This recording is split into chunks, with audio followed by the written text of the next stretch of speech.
on current affairs, educative lifestyle, religion, and family matters. Follow, subscribe, and like our social media platforms: Facebook, YouTube, Instagram, and TikTok at Euroforum UG. You can also join our live shows every weekend on our social media platforms. For more information, visit our social media platforms or email us at euroforumug@gmail.com or WhatsApp us on +4740 574040. Euroforum UG, communicating with peers.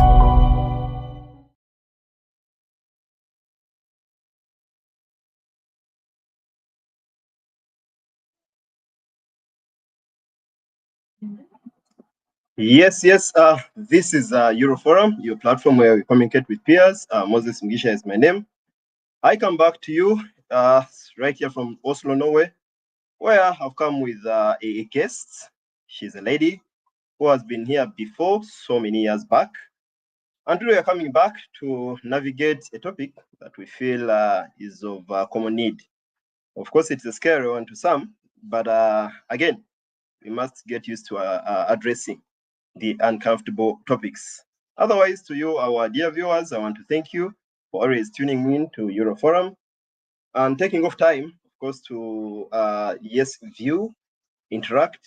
But after that, many of you have adopted the culture of sharing on our shows and clips that are chopped in from TikTok, YouTube, and Facebook.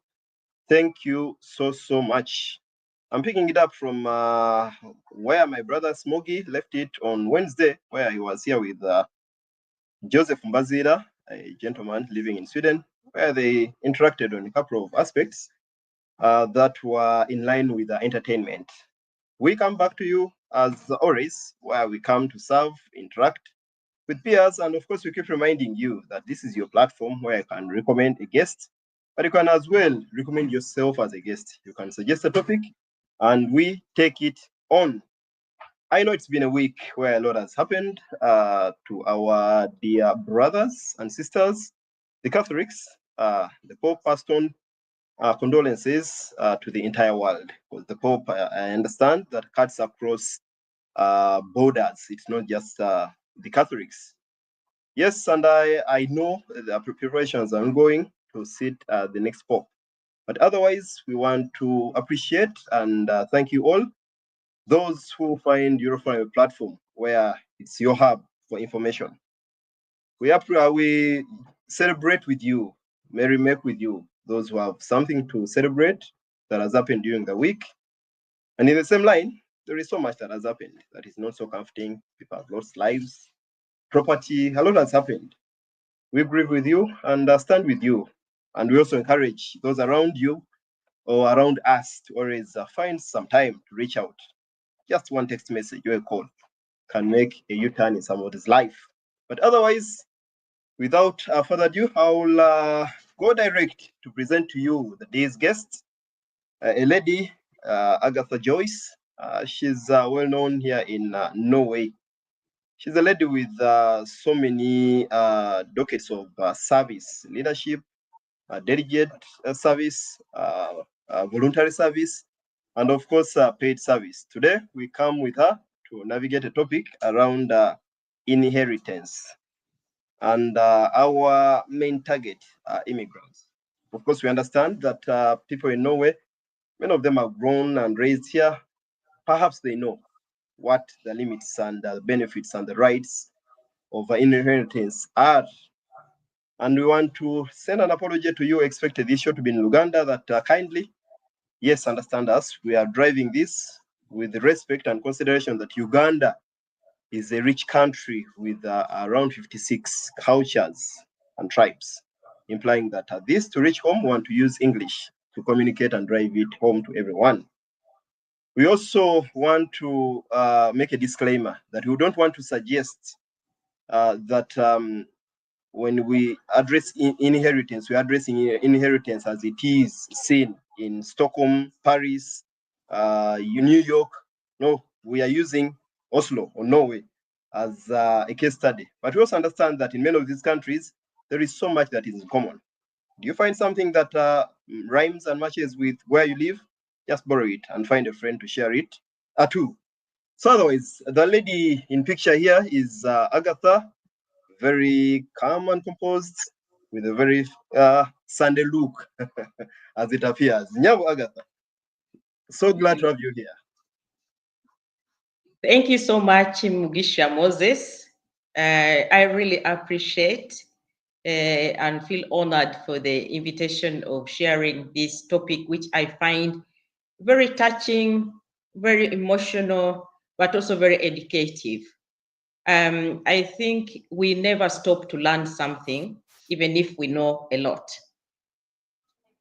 Indeed, indeed. I love it when you underline very emotional, but again, very educative. So merging the emotions blended in this and the educational bit of it, I want to invite you, dear viewer out there, to feel the comfort of interacting in the comment section. You might even wish to come and share your experience or opinion. Just give us a comment, which I'll invite you in.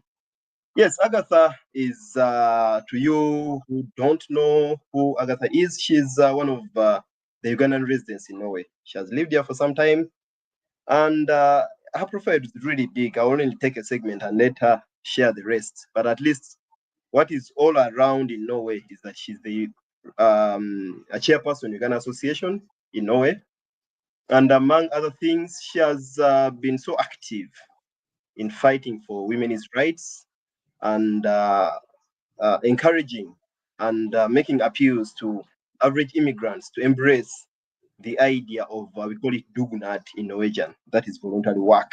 And for that, it has even won her a prize, an award given by the Oslo Commune. That was Mangfold Award, which in English we translate as Diversity Award.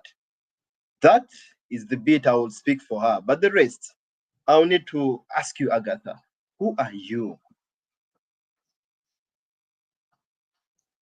Thank you so much again. Agatha, who I am a Ugandan who migrated to Norway and has lived in Norway. I've been privileged to get to know many Ugandans in Norway and many other communities as well. But I can also say I'm a mother of several children. And in the broad perspective, I'm a mother of really, really a big family. When I talk of family, I don't mean only the children who are my biological children. I'm blessed with 3 biological children. And now I can say I have 5 more, 2 more who added into my family and make it 5 here in Norway. But in the broader picture, say back home in Uganda, I have very many children as well, not biological, but a mother to so many in so many ways. I wouldn't love to go so much into those details, but it comes in the link whereby you know you are supporting somebody who is not your biological child, who automatically becomes your child. Well, I have lived in Norway, like I've said before, and like Mugisha has said, I'm engaged into so many things, both which earn me income, but also which does not earn any income to me. I am a community leader. One of the communities I can say is Uganda Association in Norway, where I am the sitting chairperson. I have been there for quite a while now, since 2018. I'm also one of the committee members in a big organization which is called IRAS. It is like an umbrella organization for so many organization of minorities coming from different parts of the continent. I was lucky to be one of the people who actually started IRAS way back. And the reason was to how do we immigrants come together and show the best side of us as immigrants. In many countries, immigrants are seen as some people who are maybe have come with challenges and contribute very less to the community. But through IRAS, I think we have also drawn a very clear picture of what immigrants do. I also happen to be a committee member in a totally Norwegian sports group, which is called Oslo Fekte Club, Oslo Fencing Club. I sit there as a committee member. and I really appreciate being there as well. And many others. I have an organization called GAPA Association. It is much more focused on mental health, and this came about just through what we as a family we went through when we lost so many of our own beloved ones within a very short time, and the impact it did to our mental health. So we try so much to to advocate about openness when it comes to mental health, which is a very, very, very big issue with us immigrants, regardless of whether we are in Norway or wherever we are, and regardless of what kind of life we are leading. Because sometimes people think to say that, okay, I'm well off, I have the money, but that's not what mental health is about. You can have money, but still you're having issues you're struggling with. So GAPA Association is very committed about enlightening openness about mental health and not taking it as a taboo. I also sit and work with another group called CAMCOM. There we have so many projects which is focused on immigrants. We have disability projects, we have mental health project as well. We are working with mothers who have lost custody, who have lost custody of their children to the social services. So there are so many things. I also have my own professional jobs which I do, but like it is said, there's so many things which one could talk about oneself. I choose to pick that for today. And my award actually came also through my engagement to the society. When I came to Norway, there are so many things which were very exciting, but I also found out that there are so many things which we as immigrants, we could still do better. So not only me, but with other ladies as well, we worked so hard, and then we did so many changes in our society, which when I look back, I get very proud of. Number one, education system, encouraging people to learn the Norwegian languages, involving into their children's aspect of life. So there are so many things but today that's not the topic. Today the topic is inheritance. And I would like to make it clear that I stand to be corrected. I stand to be corrected where maybe the information is not as clear as expected. Thank you so much, Mugisha. I'm not forgetting one important thing. Yeah, I'm a married woman as well. okay. I was about to wonder. Okay, that should have actually come first, but of course I know it was a strategic move. Yes, I've come to learn that okay, actually I read it somewhere that human nature in communication, people pay so much attention to things said first and things said lastly. So I think you planned it that way. Thank you so much. This is Lady Agatha to you, our friends, family, comrades, friends of Uganda. In Norway, we want to invite you to come and join this conversation. I see Annette Kizaroin's back. She's already here looking really lovely, chair lady. Are those new specs? Yes, indeed she is. But please don't ask for them because she needs them for the show. Our dear viewers, the topic of today is a question posed to you and I that as an immigrant, child or partner, how much do you know about inheritance? Inheritance might be perceived as a legal right, a social right, a moral right, a cultural right. But we have to appreciate that the spaces in which we address some of these aspects differ.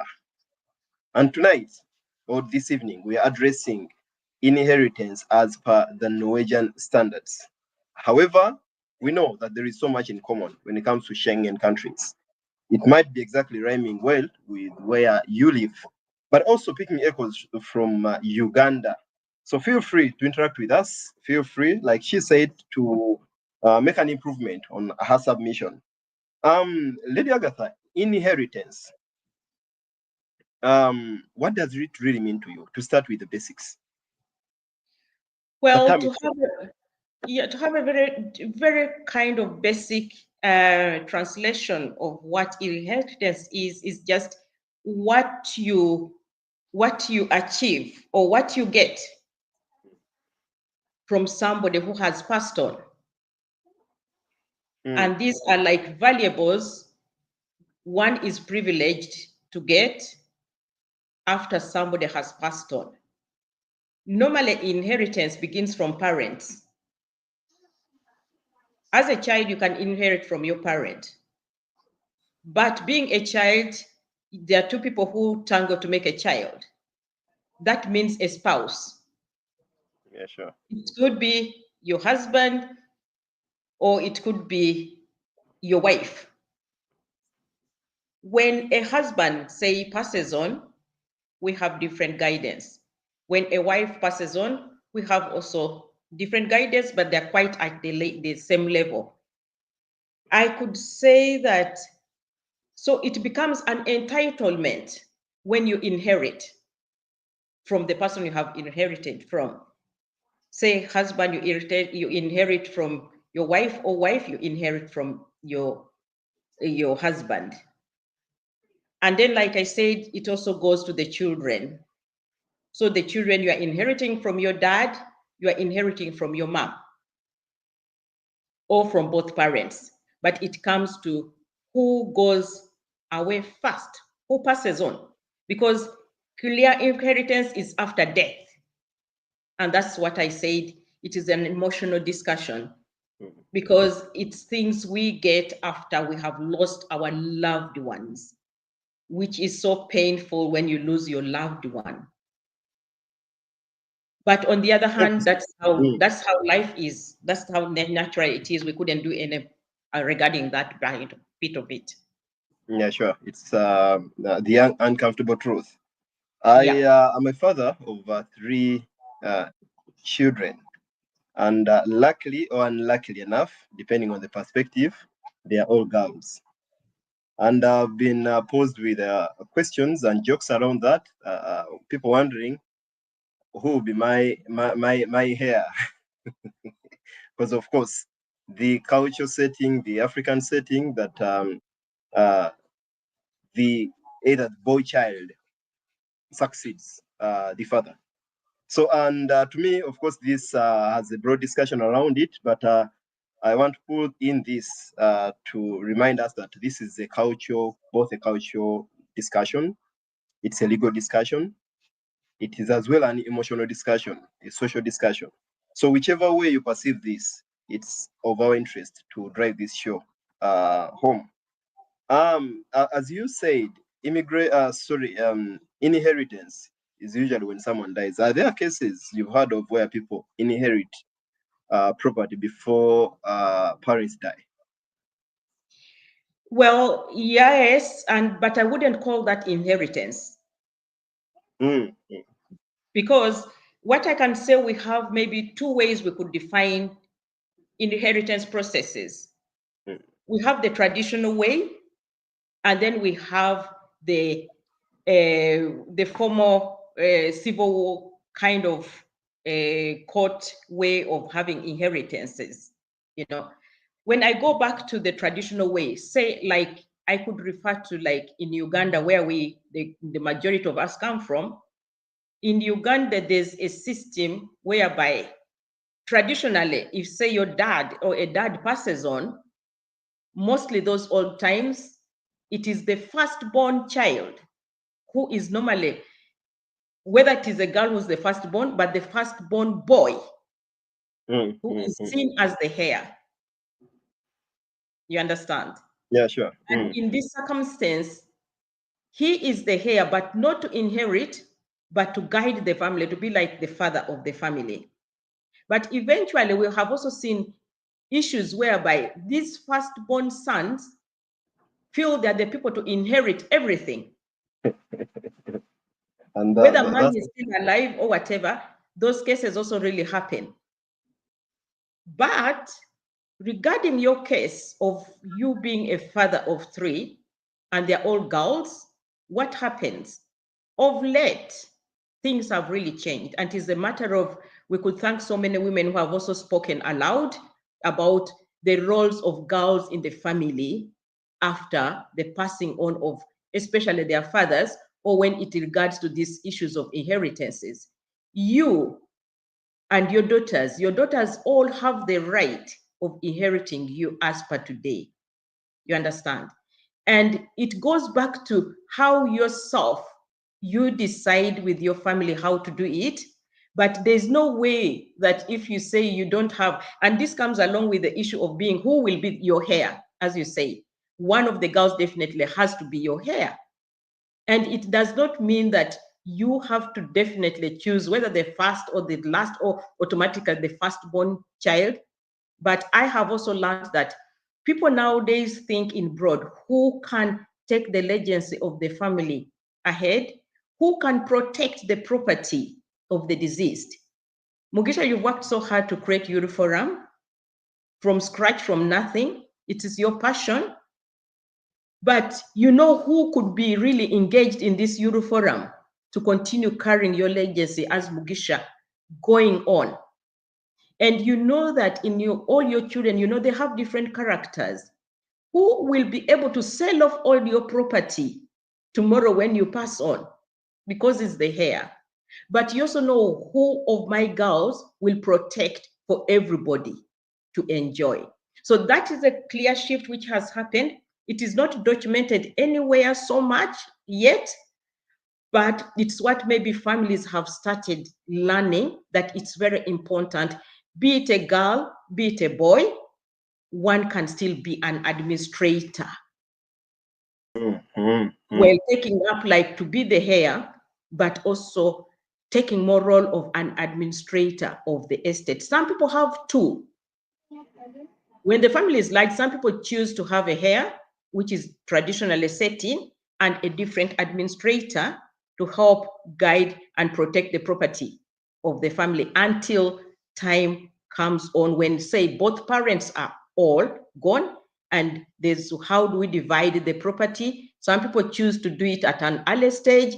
Some people choose to do it maybe when one partner is left off, but the complexity comes in when, say, there are so many siblings, not from the same mom, or maybe not from the same father. So it's very, very, very broad. But to answer your question directly, any of your girls can be your heir, and it's okay. Thank you so much. Now, speaking from Norwegian spaces, for a parent who has a child in Norway and another child in Uganda, they're both okay. This one is living in Norway, definitely. She or he is registered on the parent. But there is another living in Uganda who is also registered but still living in Uganda. In case of death, how are their rights on the inheritance? When the child is registered, you say the child is registered in Norway, but Yes, living registered in in Norway, Uganda. but living in Uganda. In Uganda, they have equal rights.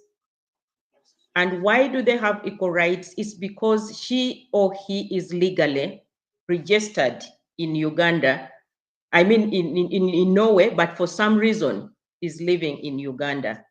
It may not be very direct, but it can be queried, and then she gets or he gets the rights like these children who are living in Norway, because she is officially or he is officially acknowledged as your child in Norway, but only living in another part of the world.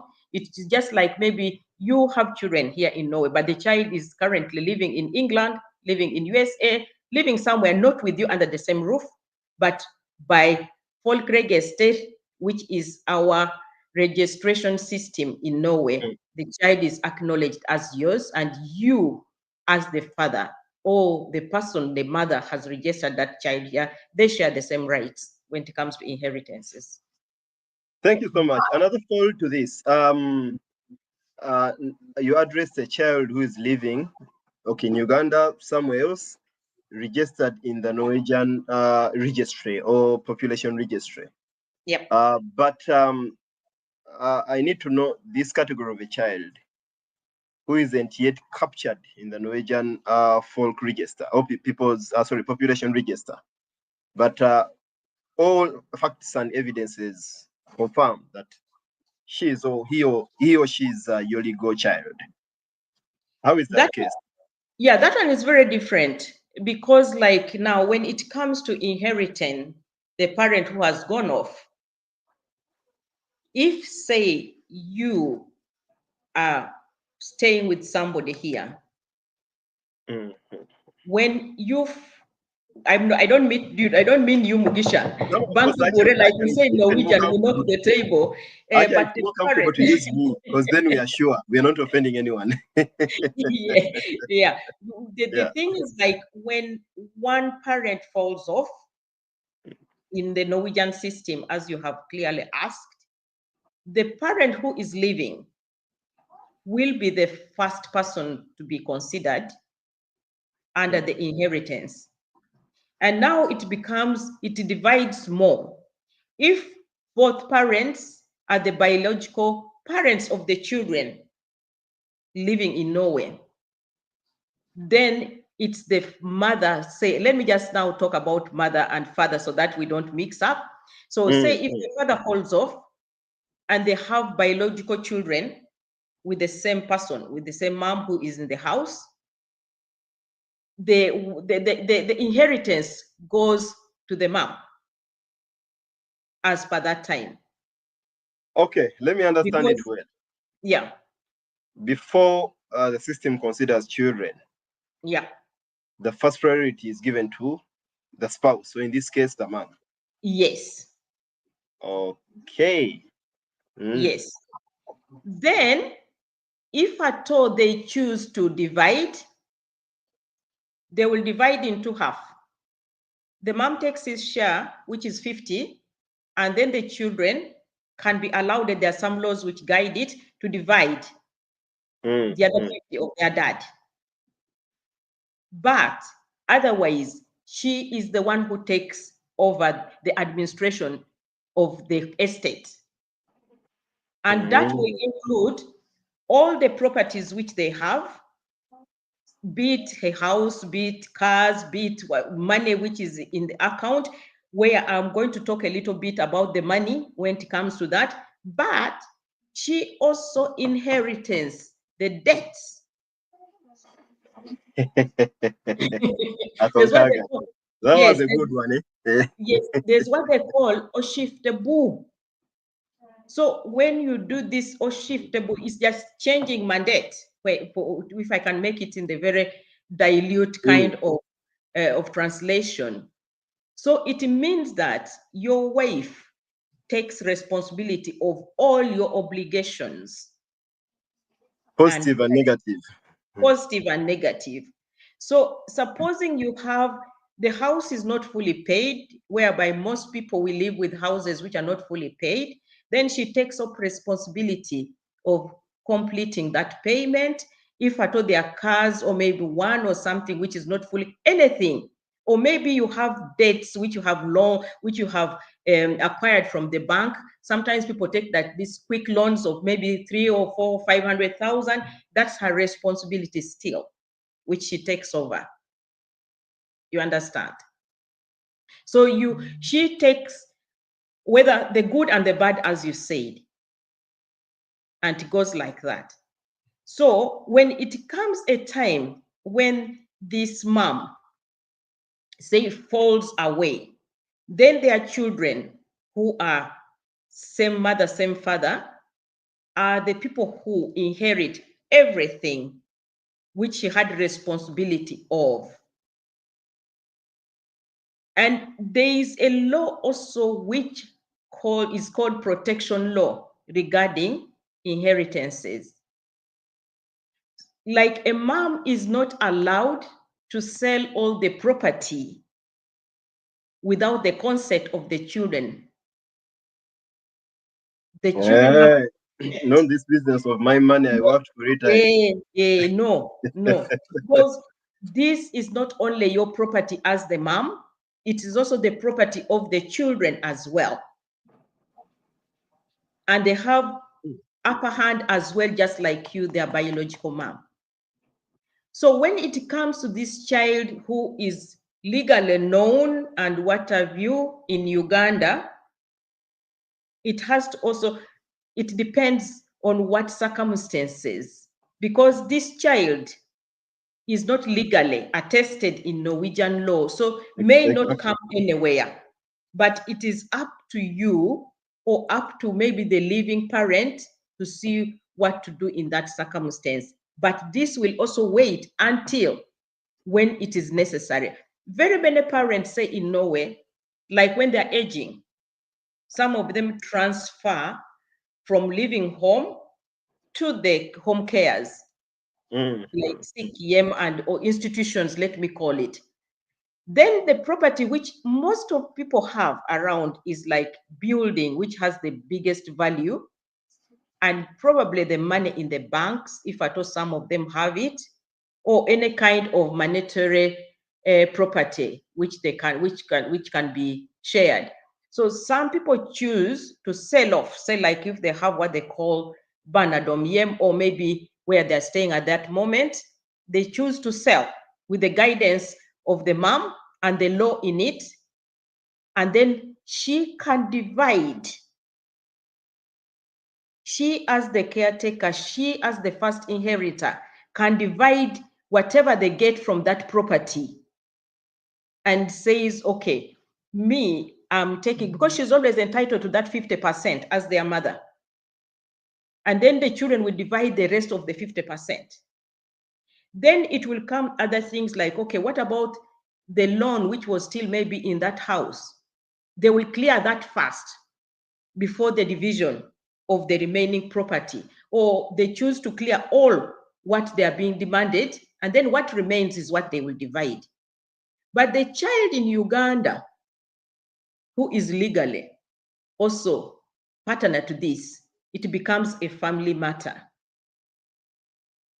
And Okay, even a family matter. Let me understand it well. A family matter. Okay, in other words, it's a matter of human kindness. a matter of human kindness. Okay. Yeah. Thank you so much, Agatha. I understand that many of these things, to many, they might have seemed obvious. But the way you break them down, there are elements that really feel touching, but also awakening in a way. Because living in a system where you haven't, you've only lived as an adult, there is so much we need to get ourselves acquainted with.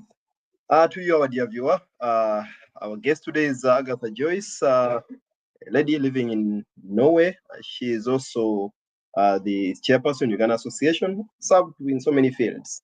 Today, she's taking us through those core aspects of immigration. Inheritance. There are those things we need to know about inheritance. But just to bring to your attention, as you plan your summer holiday, remember to buy your tickets to Helsinki, Finland, for the biggest Ugandan event in Europe. That's the Eurocrane tournament 2025. That will be on this 4th to the 6th of July. And in case of any vendor spaces or advertisement spaces, don't hesitate to reach out to Mackenzie on the number down on the screen. But otherwise, we invite your interaction on these matters. Anything you would love to supplement on or even share your experience, we'd really appreciate. As you broke down the different rights and obligations and who is entitled to what, you constantly said when the wife and the husband, when the mom and dad. But let's try to define which couple we are talking about here. Because Norway is a very open country where things are called as they are. A spade is a spade and a spoon is a spoon. You're not married, you cannot say my wife.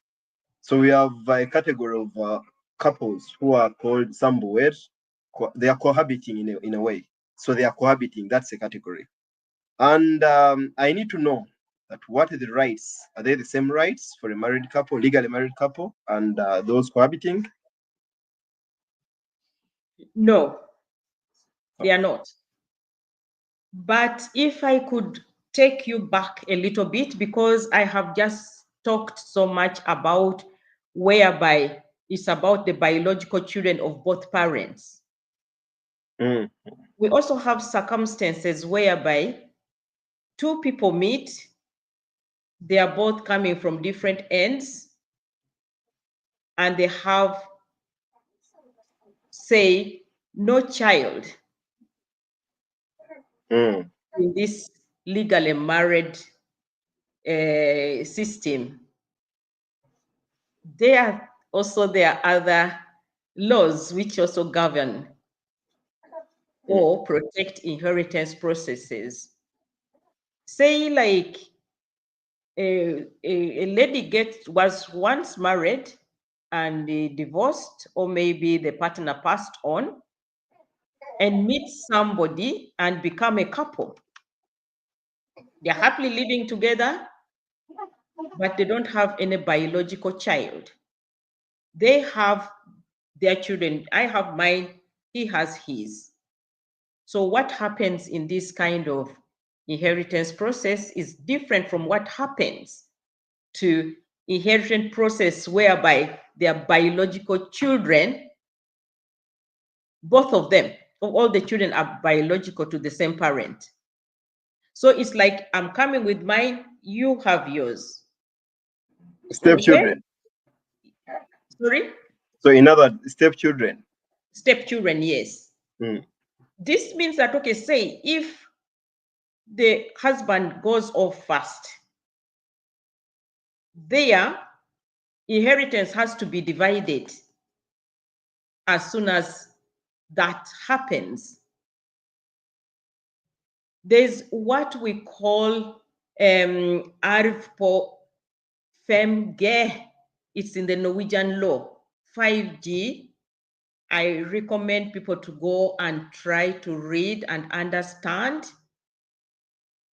That means that you, the living mother, or you, the mom in the house, you have your rights, yes, but the child who is a biological child to this gentleman has a very upper hand in the inheritance system because he is the biological, this is the biological parent. And by law governing in Norway, the biological children have to be seen first than maybe the second marriages, much as you are wedded. So that means that this child has to get his or her rights of what they call 5G.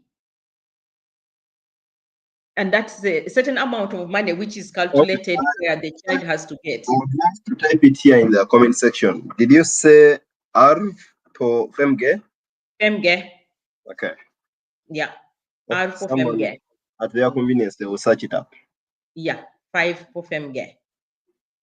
So by the nature of law, if you, the parent, is, and that's why maybe you've ever had that I'm buying maybe this person out, because it depends on how much, but that femge decides how much money that child has to get before you, the mother in the house, can sit with whatever you sit in. And maybe you've had some couples whereby after the partner has gone off, they are actually literally removed out of the property. That is because the law is much more stronger to the biological arving, the people who inherited, the biological inheritors of the family, who is the biological child. It can be both sides. It can be the wife as well. Okay, so you're talking of a case of a lady or a gentleman who got married, legally married to someone who has kids already. Yeah. So when this person passes on, so chances are high, depending on how the law is interpreted, that you don't take priority, but then the biological children do. The biological child. The biological child of the husband. Say, my children are not inheritance. They don't inherit directly from my husband. But my husband's children inherit directly from him. So much as we are married, in this case, they take priority over you. They can take the possibility if there's no any guiding document, which I'm going to mention. Okay. Regarding that. And like also, my husband's children or child cannot be prioritized, cannot take over priority and say, if I go away first over my direct inheritances. Say, for instance, I have my own properties my children are the upper hand unless I have written something. If my husband has some properties, his son is the priority, or his children are the priority before I come in. And my children have no hand in that. So the husband's children, who are not biological to the mother, don't have a hand. The wife's children, who are not biological to the father in the house, don't have a hand in the property, unless there's a document given. And that brings us back to what you said: can people inherit before they die? If you, as Mugisha, have staying with the partner who has children from before, or you are married to a partner who has children from before, and you decide as you to say, I want child this to get this, I want child this to get this after my going off, or I am deciding to give this child 500,000. They're not my biological children, but I'm giving my wife's children 500,000, 200,000, 300,000 each as a gift before. That one has got nothing to do. It's not questioned. Whether decides to give a house or decides to give whatever property when still alive, it's not questioned. It can only be questioned if the person does it maliciously to ruin the other family or the other child. You understand? Because by law of Norway, you cannot make a child not to inherit. Okay. So I mean, you're suggesting that actually not suggesting, but you're quoting the law, as opposed to cases in Uganda where a child falls, a parent falls off with a child and says, say you never get anything from my inheritance. In no, you don't have a right to that to do that. No. But the child can have a right to refuse to take it. Okay. Yeah. I have seen issues whereby parents have had, maybe children have had disagreement with their parents and they all move on with their lives.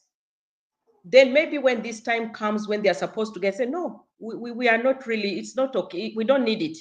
So the state has its law regarding that as well. So the state can take over.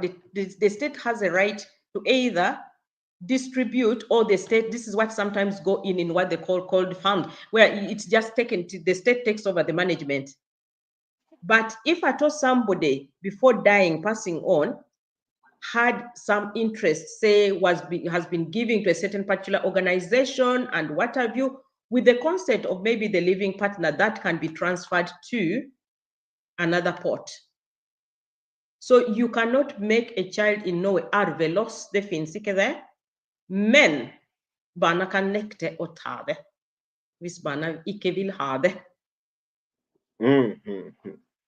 Okay, you cannot make your child not to inherit anything. Yeah. But again, they have the right to choose not to. The child can choose not to take, but you as the parent, there's no law which allows any parent to not to testament. Just to interject a bit, Abu Matova is there sending shout outs to you, Madam President. You look more, and is watching from us. And Abu, I'm also reminding you to pick a leaf, open your ears wide. So if you are planning on kunyiga, you better move away from no. Yes, but thank you so much for those great and deep insights on issues to do with inheritance. Yes, by now, I've grown up hearing that making a will, last will and testament is one of the hardest thing, unless someone is on their deathbed. But of course, as we discuss these, people can always have the comfort to think through, hey, if it's time for you to make one, over Ochalinda. I'll go back to as one clarification I needed to make over people cohabiting and those legally married. if a couple in Norwegian is samboer, living with a partner, you're not legally married, the partner passes on, what's your fate when it comes to inheritance? It becomes much more thinner. It becomes very thin because when we talk about some wetska, we have things which we say some kind of guiding documents. Norway people are very open, like you mentioned before. So it depends on what kind of agreement have you made. Some people have a document whereby they sign every property one has moved in with. You know, you join. Some people choose even to live where they have been, each of them have been staying, and then they start life afresh somewhere. But it depends on what terms are you starting that life together. Have you bought that property? Are you renting out that property, renting in that property, or what conditions? But the most important thing is what do you come in with? If at all you are buying together, it's like how much are we contributing here? Is it 50-50 or is it 75-50 or is it 10-50? So that contribution percent is very, very, very important. Because in that document, when people write the contract, the Sambuskap contract, all those things have to appear. Okay, we are relocating, we are beginning life together as somewhere, because not everybody is interested in getting married or whatever, but they can cohabit and live peacefully. So we are buying this house at 3.5 million, or we are buying it at 4 million. You are contributing 2, I'm contributing 2, and it's this much. All right, I am coming in with, I have my chairs, I have my sofa set, I have my TV stand, I have my so many cups, I have my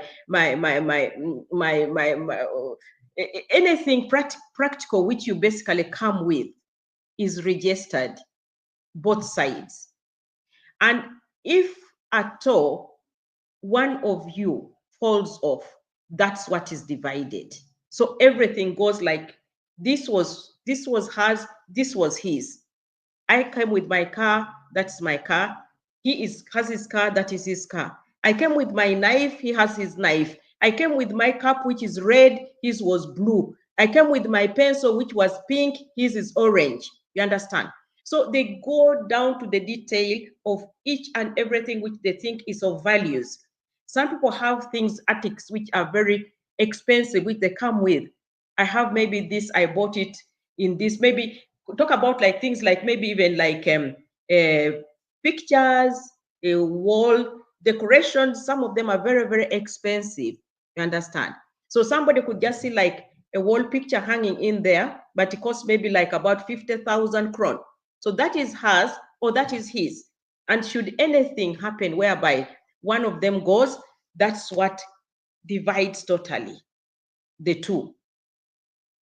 So in circumstances whereby there's no documentation around anybody,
and maybe have less, you understand? So you lose. But if you have written some Buskap contract, in that contract also one can say, much as we are just somewhere, I would like my partner to get like so much from me. So everything is written down. And when that is said, I really want to urge my brothers, my sisters, it's very, it may be like scaring to have things written, say a testament, say a will, but it also helps so much to make life after you much more clear, or much more clean, or easier for the people who are left out behind. Not long ago, there was some people came to seek help, and they were actually in that situation. This lady had been with this gentleman for many years, and they were living very happily. Then the husband passed on, and actually, just because of the law which I told you before, if you're not, anything is not documented, it's the children who are prioritized. The fact that she was not the biological mother of all these other children, they were legally married, yes, but when the children came, then she was pushed out of the house and the children took over. And yet they have never even been there so much. They were quite busy with their lives while she was the one trying to help in everything which was necessary. But if I told that gentleman had written in his testament that, well, we don't have any biological child, but my wife will be given so much, or to be given an opportunity for the children, because their right gives them this femme guerre. If at all she can fulfill the femme guerre, then she can behold the rest of the property or whatever we have together. That would have protected her. So let's not see writing a testament as consenting to death, but let's see writing a testament or writing a will as a process, as the millennium generation, where things are a bit different from how our grandparents did things, just to help the people we leave behind. Nobody says we are the ones going to go away first. Any of them goes away first, but still it helps the situation. It helps a lot, avoiding a lot of conflicts in a Actually, situation where I'm already. also being very conscious about the uncomfortable realities of life. I mean, Yeah. there are things we don't want to admit or even face, but unfortunately they are there, and we cannot do away with them apart from doing the protective measures. Mm. And to point out something also very important when it comes to this law of Sambuskap, if you have no document, you will get that fee again only after you have stayed. If you have stayed in the same address, which means you are staying you are somewhere in one relationship, in that same address, for a minimum of 5 years. A minimum of 5 years. That law was passed out some few years back, I think on the 1st of June, 2021 or something. So it is not just because you have been Sambu for 6 months, 2 months, or whatever, 2 years, then you have the same rate Let me again. seek clarity on this. Living at the same address for 5 years, is it that particular physical address, or living with someone for 5 years? You have to share the same address. Okay, share the Because same address for 5 years. So what happens? What Sambuskap happens? means you are staying under the same roof. Yes, but what happens if we are sharing the same address for 4 years? Then there is a lapse of maybe 2 years, depending on the conflict between us, and then we get again back for 3 years. Do Yeah, they count 7 years, or because we broke that Sambuska for 2 years, then it doesn't count again? They count 3 years after the breakup. I'm not very clear about that, Okay, okay. but what I know is that in most cases, in every situation, there's room to give out your view, and one is always given room to justify why. And I think by nature also people know that people can break off, but can come back in line. So I'm sure there's a way one can sort it out, but I'm not sure about that. Mm, mm, mm. I'm not sure about that. Thank you so I'm not much, sure. Lady Agatha. And I really feel, because this is a topic, one of those we don't often discuss, I feel there is a lot of refill for me as the host. And I believe many of you out there watching are in the same boat with me. There are a couple of questions here. Of course, there are segments to go deep into. Things to do with pension. Can someone inherit pension? Can children or a spouse inherit the deceased's pension? I think pension is something which, and all this is also, it depends on what somebody writes in, you understand? Because like pension is something which normally goes to the partner. And Mm, those are the rights whereby we say that if it is clearly put down into written. I have also seen a situation whereby both parties miss, you understand?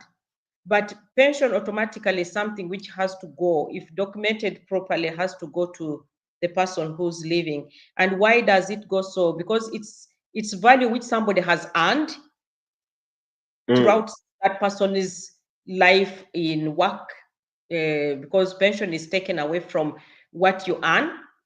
So it goes to the person who is living, and it is basically also to help that the partner who's still alive to cover up the expenses or maybe the debts, like I said in the beginning.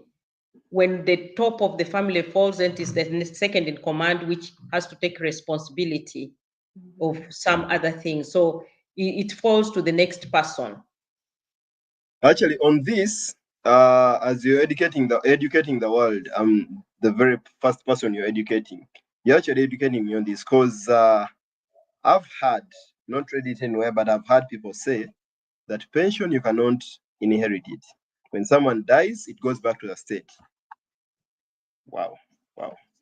Yes, Banag, you can testify yourselves how much we think we know, but until someone opens it up and from a very factual and research perspective that you know so little of what you thought you knew. And on this note, I want to encourage you, you watching this show, definitely, in a way or the other, you have 2, 3, 4, 5, 6, 7 friends in your network that need it. So kindly share it on after watching it.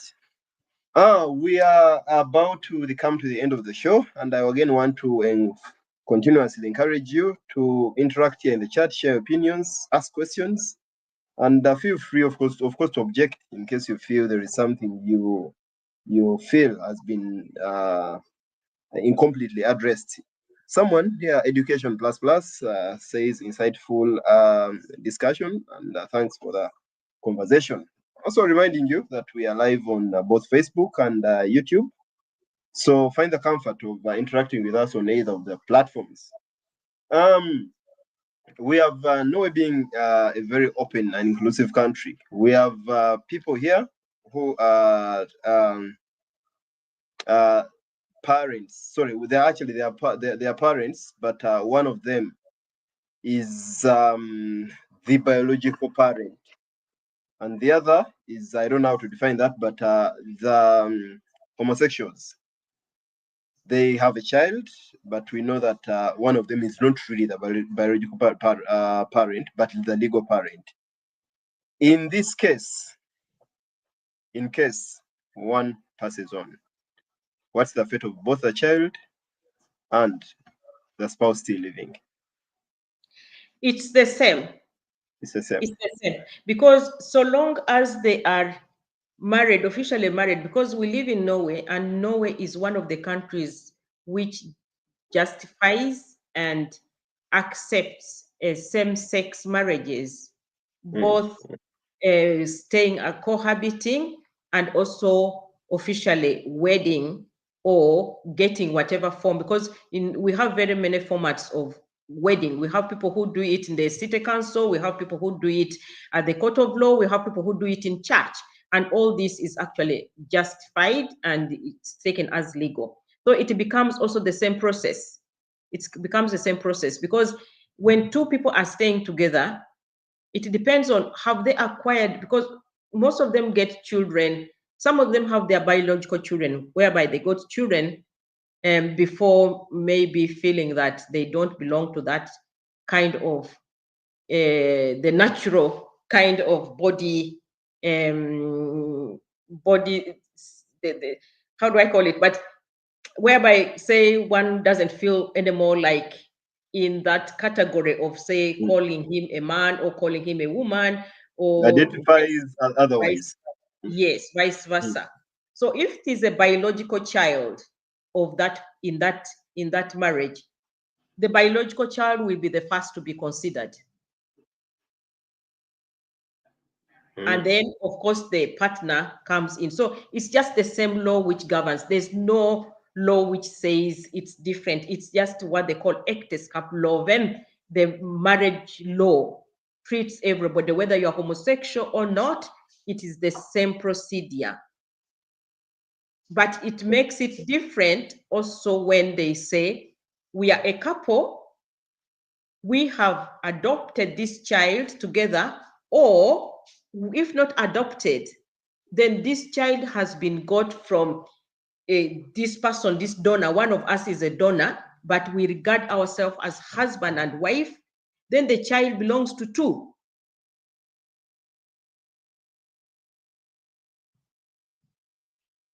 The child belongs to two. So the two couples are identified as biological parents of this child. So the law will guide them accordingly. But before we drop to another maybe segment, I just want also to maybe highlight when it comes to inheritance back home. We have also seen challenges whereby, say, the father of the home has some children also who are born out of the legal or illegal, because not everybody in Uganda is wedded, but they're staying under the same roof as husband and wife. And in Uganda, immediately you start staying under the same roof, your husband and wife. Exactly. Yes. And actually, it would be so insulting. It would be a great insult to say people are cohabiting. Exactly. and even if you're girlfriend and boyfriend, they will already be saying, even when you have girlfriend and boyfriend, already when people are talking, they will say, instead of saying son, so girlfriend, mukazi wa gundi. Mukazi wa gundi. You understand? You know? So that is also different. You understand? So I've also seen children who suffer maybe what we are talking about. Much as they are known, yes, but they're not living in the compound of the disease. They also have challenges with how these inheritances can be divided. And that one also makes me really give a shout out, a call on us parents who bring children on earth. Let's not make our children suffer.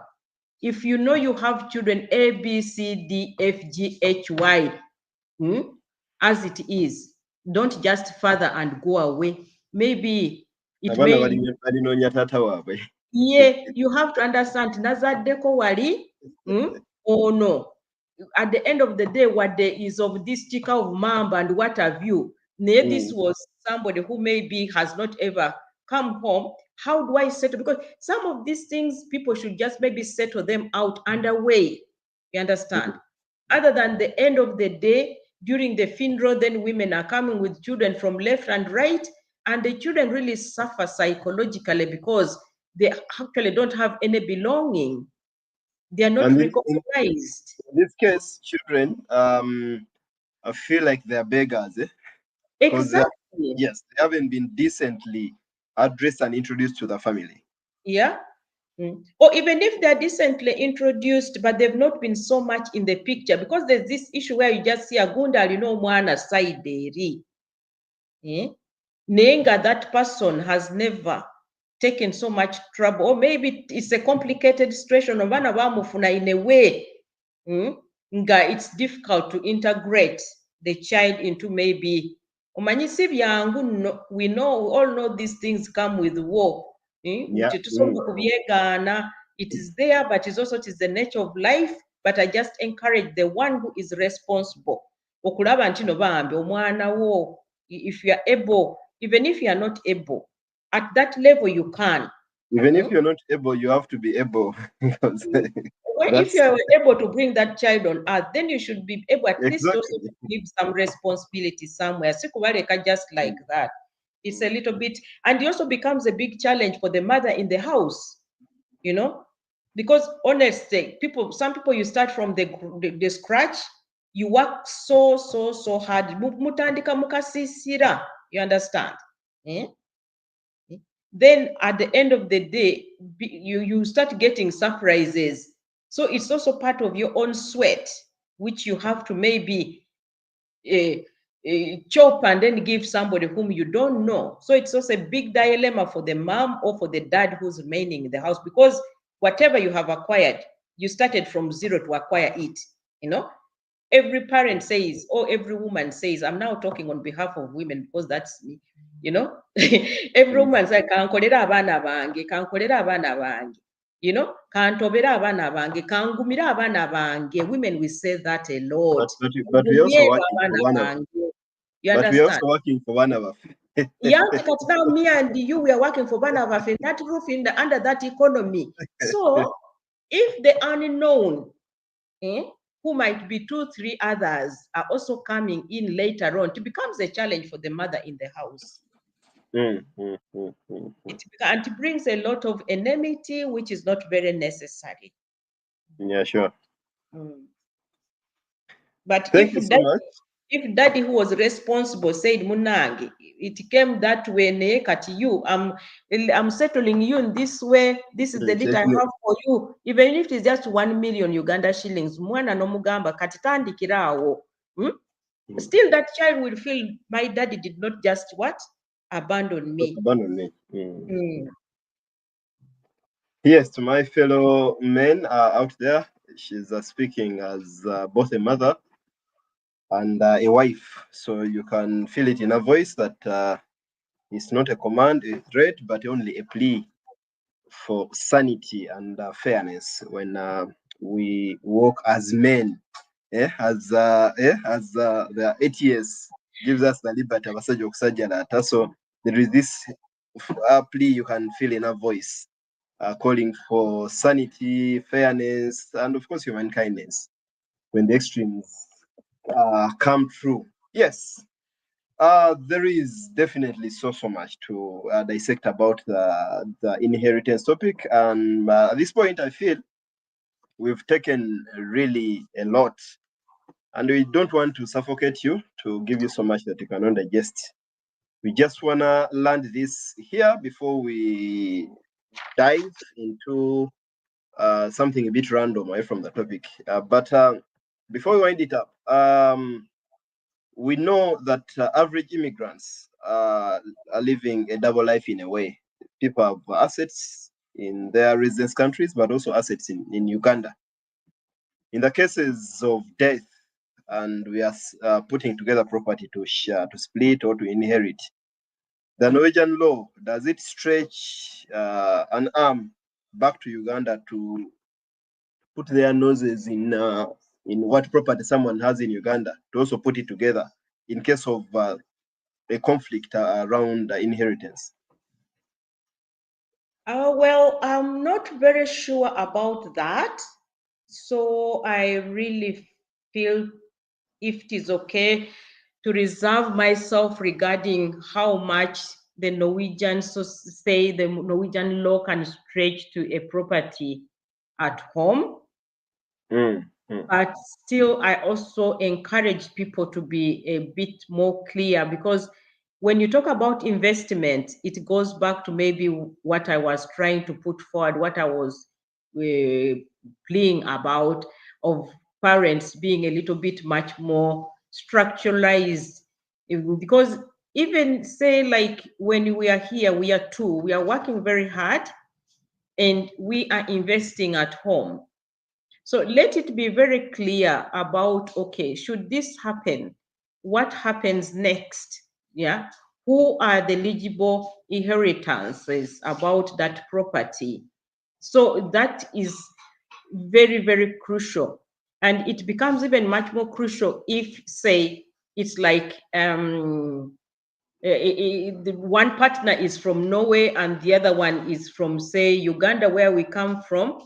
I think it's very important to to make it very clear that you and your spouse, you talk about how it's going to be. We have this property in Norway and we have this property in Uganda. How do we do it? Recently, last year, we had a situation whereby children lost their mom. And I don't know up to today if the situation has been handled justly, because there's a little bit of closure when it becomes to the husband who is the one living. So, but if you invest together, I think it's very important to have guidelines regarding the investments you have here, which is very clear to the people, the siblings or the children who are coming after, who are eligible to inheritance, and that of Uganda. If it is one family, it is very clear, because like all your children, what the property they own here is also the same line of the property which they own home, because many people, they know who owns what and directly goes to that. But we have also seen in some situation whereby relatives, you understand, encroach into issues which they shouldn't have. And now this brings me to what I find as a big dilemma. Should we women continue investing with our men? Say we are both Ugandans, but should we continue investing with our men in the properties of their fathers, where this one I'm talking about, like the family property, the family land. In Uganda, the biggest asset most of the people have, even way back traditionally, is land. You understand? That's what people inherited most. And that's what our tradition really is upon. So you are a woman, you are married to that boyfriend, that sweetheart of yours, the love of your life. You start building your family house in their property. You mean, okay, their property. In this case, you mean the land the man inherited. So in a way, it's... Maybe even he has not inherited because they've not divided the land. But you know, like in Uganda, we build together. You understand? You mean, okay, the so-called Chika. Okay, now this big land. Okay, this big land is owned by the family of the man. Yeah. Oh, he's the first inheritor. You understand? Okay. Yeah. But they have inheritance is very interesting, because people inherit and then they divide. But in this circumstance, they have not yet divided. But you, the mom, you, the wife, you contribute. You are all sending money. You call it your property for you and your children. And it is actually for you and your children. Then a partner falls away. Yes, a partner falls away. And then you, the mom, you are not, should you, because you be so much locked in, you cannot have a boyfriend. Maybe once you remarry, then you are like, it becomes war. I think the thing is that maybe, this property which you put together, you all sweated for it. So I don't have any conclusion, but should women continue investing with their husbands in their parental, can I call it environment, or parental land or whatever? Or should women only invest in a freehold somewhere where, you've bought this land, with you and your husband, so that you can have much more kind of freedom when your husband is out of life. It's just That one, it's just my dilemma. that's It's my a quick dilemma. one. Sorry, a tricky one. And I saw Rizik somewhere. I saw Annette. Annette is not in this category. But those who might fall victim of that, actually not even victim, because when I term it as a victim, then I've already concluded. But those who might land in that dilemma, that's a brain teaser. Think about it. You might even share your input on that. We might actually even bring it as a topic of itself to see, Exactly. okay, what does this really mean? I see Rizik as an input here. That's a very big concern, but it should be a question on both gender, women and men. Okay. Yes, I love the improvement. Yes, I Yeah. love the improvement. Thank you. We could actually plan to bring that as an independent topic to see Yeah. what people have to say on this, because some people actually at times never plan. People just end up locked in that. You see someone as bought your way to Norway, someone has bought your way to France, and somewhere you taken by the tide. By the time you know it, you're locked up somewhere because you did have the moral ground to resist this time. But we take that as a brain teaser and see when we shall pick up on that. Um, yes, we can choose to hold this here for now.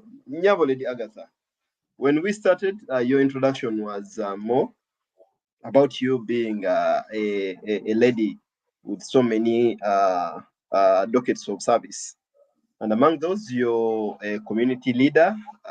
You shine more as chairperson Uganda Association, but you're also a community leader in very many aspects. The eras where you, one time when we hosted you, that was 2021, I asked you if you guys are paid for this kind of work you do, particularly that was eras. You said we don't even get a penny, but what we always get is a flower. And when I don't get it, I demand for it. That was something I took for myself. It was a very good communicative response. Now, you as the chairperson in Uganda Association, today is the 27th April. Shine some light on what we should expect in the remaining part of the year. Well, I must say I'm very happy and proud of the Ugandan community in Norway in particular, because as a community, we normally have so many activities. There are already so many activities which has taken place from January to today. I think the last which I remember very well, much as I did not participate in it, is because I wasn't around in Oslo. We had the Kavaka Run, which was very cultural. I saw the photos and it was very, very nice. But we still have so many activities which are coming up, which always brings our community together. We have summer grill, which we'll be having. You know, Ugandans, we love living our life. Our life is very exciting. We love meeting each other, much as we don't meet as big groups every time, but I know people visit each other, have fun, take care of each other. But the community also has a way whereby we all gather, the people who can. So very soon in summer, we are going to have the summer grill. I think most likely we have dates have not been placed in, but it will be in June, because July we are having a very, very big tournament. And this is also one of the pride of Uganda. I don't hesitate and I will not shy out to say that Uganda Cranes did wonders last year when we hosted the Euro tournament. It was a very amazing tournament which brought so many people together. And I think the logistics around it was so beautiful. And I really credit Uganda Cranes for that. That's our culture, our activity wing led by Mugisha, of course, and team. So this year, the tournament is rotating, and this year it's going to Finland. I really urge people to buy tickets. You know, some of these things is also like hitting two birds with one stone. For those who have never been to Finland, it's a beautiful country. Helsinki is a beautiful town. I've been privileged to have been there in different occasions. One of them was with our former ambassador, Kibedi. We had a business forum there, which was very, very successful and very interesting. I've been there as a tourist. Finland is a nice, beautiful place to tour. So don't miss out your ticket. This will take place on the 4th to 7th of July. It's time when everybody is having holidays, so plan your holiday well. Take your time to take a trip to Finland. The tickets are still very fair. And I think the Ukraine is planning something whereby they can be like joint flights. They can be, you can book a big place to stay together. So there are possibilities of minimizing costs. And instead of just arriving there on the 4th, why don't you go there on the 2nd? And enjoy the tournament. I enjoy touring before the tournament. So by the time the tournament starts, you know, Talk you about become the tour guide. You become the tour guide. If they say this, you say, Mama, to get there, you know. Mm. And of course, the tournament, normally, Saturdays, there's that big night of fun. You go, you never know if you're Mm. single, you might become double. Who Huh? knows? You Talk about understand? it. There's a lot of possibilities. So I really encourage people to book their tickets and fly to Finland, but mainly also to support our boys who are working tirelessly. They're working so, so hard. We talked about things of giving to the society. Iras, I am not paid, but I know that many people, if not the whole team of Ukraine, nobody is being paid. But this is out of passion for oneself and one society. So let's support our society. I know Netherlands, that remained in my heart. Netherlands, you know, the way they came for us in Oslo last year. I'm just waiting that Ugandans in Norway, we can do the same when it comes to Finland. It's so beautiful to be there in large numbers to support your own people. This time, much as we are supporting the whole Euro tournament, but I think it's allowed to say to support the Uganda Cranes from Norway so that they can bring the cup home. When that is said, we are also going to have IRAS again. IRAS, none of us is paid in IRAS. It's a big, big umbrella organization of many organizations from different countries, but it is basically for immigrants in Norway or in Oslo in particular. We have people from Chile, we have China, we have everybody. It's an open forum where Uganda Association also is part of that. We normally have international parade and we go with our traditional attires. If you go and visit the Uganda Association Facebook, you'll find a lot of pictures there of IRAS. We go in the parade. It's our pride to show our beautiful culture, where we come from, what we are made of, and the beauty of Uganda. We are like the ambassadors of Uganda in Norway during IRAS festival. We always have a tent. We decorate our tent with our flag, with our Ugandan cultural decorations. We sing, we dance. Last year, we were honored to be led by Annette, who is our former chair lady. I stepped in after her, who took us through. We did the Raka Raka dance. Waka waka dance. Yes, and it was amazing. It's not about how perfectly we do it, but it's just that we go and have fun and represent the rich culture of our country. So IRAS Festival will be at the first week of September. Please don't miss out. Very soon we should decide as a community, where are we going? Are we going to Samia because we have Annette and we have Auma and we have so many, so maybe it will be Owaro this time? Or are we going to Busoga? We have Riziki, we have John David there, Musoga. Maybe we are going to do the Masoga dance this year. We still don't know. Or anybody, we have done Kadodi, we have gone to the Western, we did the Chichiga, we had Julia who took us through the Ankole dance. So it's a free place to just show our culture and the beauty of our rich society from Uganda. When we move forward, then we have the Independence Party in October. Dates will come out soon, but just know that weekends in October, reserve it. We are thinking of the 11th of October, but we are yet to confirm. So tentatively, you can start reserving the dates which I'm mentioning, and we will be good to go.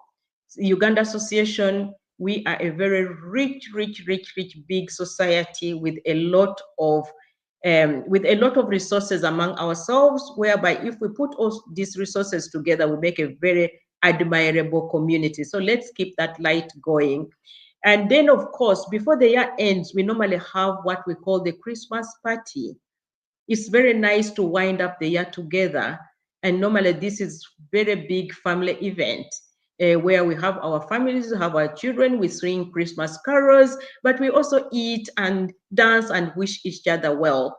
Of course, I know that many other events will be coming in between, but of course we have our Facebook, Facebooks, both the Euro tournament, the Uganda Cranes, and then Uganda Association in Norway, Euro Forum, all these medias, and we have our WhatsApp groups whereby follow us and then get to be updated. I also want to urge Ugandans living in Norway or near Norway who are not so much close to the society that please, we are one big, lovely family. Don't isolate yourself from us. We don't bite, we don't eat, we don't pinch. We just make merry, and we want to be all Ugandans for Ugandans. Not you, not me, but it's about us in our big, lovely family. So anytime, feel free to contact us. And then we are not perfect, and we will never be perfect, but we try our best. And our dream is for us all to be one where we are, regardless of our religion, regardless of our political affiliations. We are Ugandans in Norway. Thank you so much. As you spoke, you reminded me of our conversation, the interview we had at Akebrege just after the Eras Festival. We stood for 55 minutes without taking a break. As I saw you sharing, I remembered, okay, time flies and spaces always differ, but the motive and the content shared is always not so far away from the norm. It's been all about sharing and reminding us of our core value and obligation in the community. I'm glad to have hosted you today, Lady Agatha. I looked at our grid here and I remember the last time we hosted you was standing. Got very tired, but here you're comfortably seated. Thank you so much for the events you've highlighted. I would love to go back to when you said the Uganda Cranes did an amazing work during the Euro Crane tournament. Yes, I want to improve that a bit. It was, you remember, you were part of the organizing committee. We had the 23-man committee, which was actually the biggest. When I share with our colleagues from the other countries, they would, and my word is always that we embrace the fact that this event was way beyond bigger than just a football team.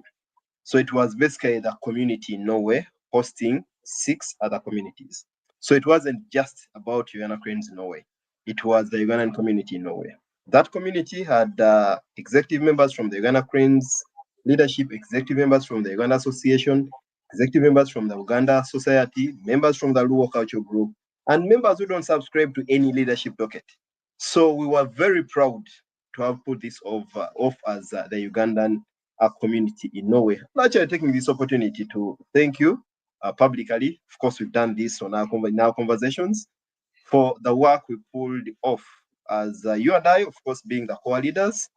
We pulled off a very great piece of work, which we were very proud of, and we feel to this day echoes are still coming back. Thank you so much. So I just wanted to highlight to improve that not just Uganda Cranes know it. Actually, it would be very big an understatement to anyone watching. There were people who ran around to receive the different teams. I personally don't remember even actually being called by a single team. But in Tutu Seko Airport, there was someone doing that. those who prepared food, those who collected so much money from the vendors. Rizik is here. So we really, like you said, we are one big family. And adding to your voice, I call upon everyone to embrace this. The differences might be there. And actually, those differences make us stronger. I mean, how can we be, thinking the same way? We cannot be the same. So those differences make us stronger to approach things differently, but meet the same goal. Yes, to you who has taken off time to watch this, I want to encourage you to not forget to share. And just in case you haven't subscribed to Euroforum, TikTok, Facebook, YouTube, kindly do subscribe. Lady Agatha, I know you as a lady of so much to share, but I'll give you 2, 3 minutes to give us your parting shots, random parting shots, not just about inheritance, random parting shots. Oh. Oh. And I imagine you're now thinking, oh, in my basket, very full basket, what should I pick? I know you have something to pick. Pick it up.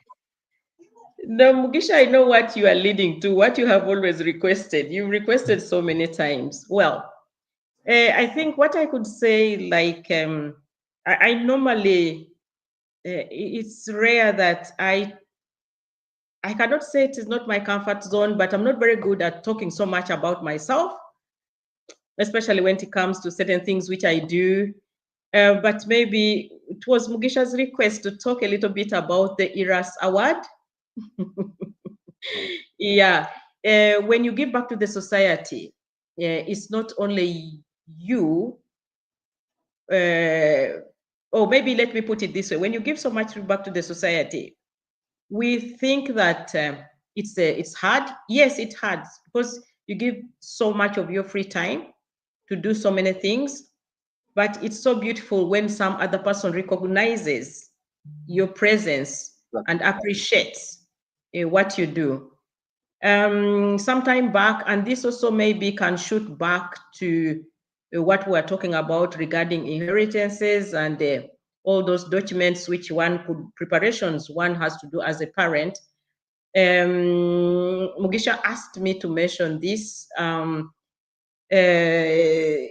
Like we talk about being here and having cohabitants here. We had one of our own who passed on in a certain time. It was very, very tough time.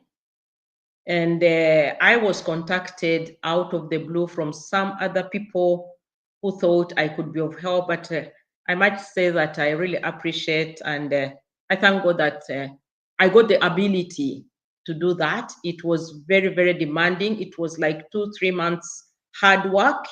It was during COVID time.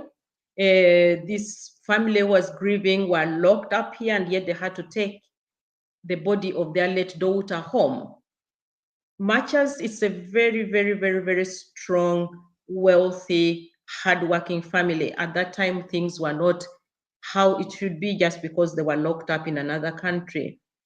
But I thought, I don't know these people at all, but they are in a situation which is so, so painful. And it came to part when we needed to do some kind of financial support, which was so much needed. I opened my own with very, very big figures, whereby you don't know whether you are getting it back or not. But apart from the financial bit, there was a lot of emotionals. Through God's guidances, we opened and my own network, doors opened one after the other. And today, the princess is resting home. So I was very surprised by this family, whereby I was home for holidays and they called me and I was given a big, big, big, big surprise of a recognition award, and the details written in. When you come to my house, you'll read it for yourself. But it was very, very touching. And I encourage us, each of us, that situations come, but let's always be there for each other. And for the society, giving something is a very beautiful thing. Now, regarding to ERAS, like I said, I was among the first people who started ERAS. We worked so hard and brought ERAS to where it was. Also, sometime back, I was surprised by another word, by ERAS. So if I'm to take on something, I want to really emphasize that if you can help your society in any way without expecting a pay, please do that. So many things come in, so many misquotations, because people think that anywhere where somebody is very engaged, it's because you're earning. No, it's not. You might be earning something else to yourself as a soul. Recently, I saw my sister Annette. She posted something and she was fundraising for somebody. You will hear tomorrow maybe that Annette ate that money, but no, she's doing it out of the passion of wanting to help somebody. So many of us I know in the society, we do so many things, not because we are earning from it, but it gives us a good feeling. Personally, I must talk for myself. I feel so happy if I can help somewhere, because I help when I want to. Nobody is forcing me to do it, but it's just for the love of my community. It's the love of my society, in and beyond it. And let's continue doing that. Let's stop issues of thinking that everywhere where somebody is giving so much is because somebody is earning. It's all right not to earn. You earn in a different way, and it makes you a better person every day. Thank you so much, Agatha. I really appreciate those words. And yes, why I really insisted that you share this story, because we would love to inspire people, but I don't love inspiring people from quotes, from what Martin Luther King has written. There are these vivid stories where you tap into your own. Someone might call it blowing your own trumpet, but okay, if I don't want it to blow mine, blow yours.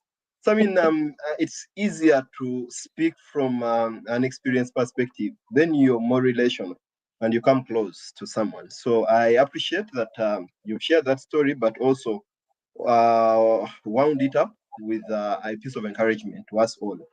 Kalyango Musa Mtesa Sida is one of our regular guests here in Euroforum. He lives in Denmark. He said, we are humbled to receive all this vital information from Yinyabo. You are much appreciated. And he says, big up to Euroforum. Thank you so much. Annette Kiza Kugamba, chair lady, I didn't eat the money. So but I understand what you're saying. So I think this is just a joke, but I also emphasizing that the money wasn't eaten. We appreciate the wonderful work you're doing, Agatha. And many people out there must be really appreciating you. Speaking about what we encounter and the frictions and the dilemmas we land into in this voluntary work, I want to highlight the recent letter published by the chairman, Ukraine Association, where I sit as his vice chairman, where we acknowledged the receipt of 29,000 euros from the embassy. And this money was pledged last year during the tournament. This money has been split in two portions, where 2,000 euros has been given to 8 teams, the participating teams. And then the rest is to be planned on behalf of the entire association by the executive. Norway received our portion, which is an equivalent of 24,000 krona. Why am I putting this in open? When we came here after the tournament, making an evaluation of the tournament, one viewer asked, tunamanya tutyanga sente zino zizze ye tunamanya tutya ekizikoze. We have nothing to hide. And again, we are serving because we have a calling to serve, but not because there is so much to earn. Now this 24,000, when it comes in, the executive of UCN has already sat down, and it will be used in the best interests of the community. And again, I'm underlining the community, not just Uganda Cranes Norway. So I wanted to also highlight that whoever is out there from the different countries, you might be hearing so much around this. But on behalf of the association, Eurocrane Association, I'm only bringing up this. The rest you've certainly heard from your leaders. But again, remember, there is no pay in this. We are not after money. We are only serving to see this community together. And again, a pep talk to you leaders out there. Temuzikiza muliro. When they tell you mulia sending away to Zidia, I mean, don't stay immediately. There is nothing to hide. Because we're immediate and direct to this, then you're falling prey of the propaganda. Otherwise, tubabuza kumenda, thank you for sparing time to watch. Bumatovu says to Madam Agatha, I truly appreciate the time and energy you've chosen to give through your voluntary work. It's something not everyone would do. Flavia Nachi says, looking good, Agatha, we appreciate your work. And you should be appreciative and lucky enough not to have not had this, but with the mourners to have heard all these words. So we would do Charlie Mulamu, you've heard what people think about you. And I also appreciate those who have the courage to give feedback and appreciate people when they're still alive. Otherwise, I want to thank my Euroforum team, a team of 8 gentlemen called Cassidy Fred, living in Georgia, Nalumu Esther in Uganda, Nalumu Irene in Uganda, Esther Nantongo in Uganda, Janatia Hayanagolola in Uganda, Smoky John Remy in Denmark, Joren Nassali in Sweden, Samantha Elf in Finland, and I here in Norway. Thank you so much for the good work we put together as a team. And to you, our beloved viewers, you do so much that keeps us going. Lady Agatha, thank you so much for your time. And again, my greetings to Ingvar. Thank him on the behalf of Euroforum for letting us take away part of his time. A lot of family time is taken. I be able to talk it up. This is voluntary work. Otherwise, we shall not go past this apart from thanking you all and wishing you a lovely week and reminding you to buy your tickets to Finland. Remember, it is only this life we live. Don't plan in the future. That your future is now. Take life as it comes is what I'll leave you with, and encourage you to always watch Euroforum, share our clips, but after watching them, of course. Thank you so much. This is Euroforum, Moses Mugisha here in Oslo with Agatha Joyce in Oslo. We take it here for now. Bye-bye. Bye-bye. Welcome to Euroforum UG, where we address Ugandans from Europe, USA, Asia, Africa, Australia, and all over the globe. We share experiences, opinions, and expertise on current affairs, educative lifestyle, religion, and family matters. Follow, subscribe, and like our social media platforms: Facebook, YouTube, Instagram, and TikTok at Euroforum UG. You can also join our live shows every weekend on our social media platforms. For more information, visit our social media platforms or email us at euroforumug@gmail.com or WhatsApp us on +4740 574040. Euroforum UG, communicating with peers.